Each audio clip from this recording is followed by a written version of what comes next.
Final example, let's assume this reserve ratio of 10%. So if a bank has deposits of $100,000, so that means it's a liability of $100,000, and holds $10,000 as reserve, so that's the required reserve ratio.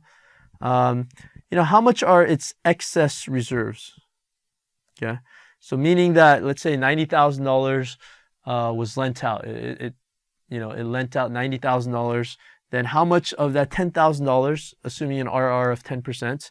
Well, if the RR is 100,000, okay, again, times the multiplier, which would be, actually there's no multiplying right here. So if it's $100,000, 10% of that is going to be 10,000. That's the required reserve. So if the ratio is 10%, so the RR equals 10%, the required reserve is going to be $10,000. Well, if the total is 10,000, the excess reserve, zero excess reserve. So there's no excess reserves.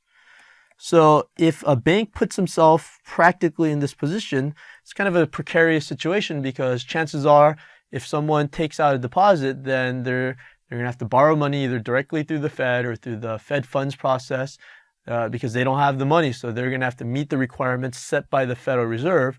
And so they're going to loan money either through the federal funds rate or through the discount rate somehow. Okay. Now, by how much will an increase in excess reserves of 20,000 generate in the money supply using the money multiplier formula? Again, very simple equation. You have $20,000 in excess reserves. Multiply 1 over RRR, which is 0.1. And again, the multiplier is going to be 10 in this case. So you have 20,000 times 10. So the increase in money supply, according to the money multiplier formula, is going to be $200,000. So again, this is assuming that there's no leaks and the money is multiplied fairly rapidly. But in the real world, you have money multiplier formula of 1.9. In times where people aren't spending a lot of money, then it might be closer to 0.8.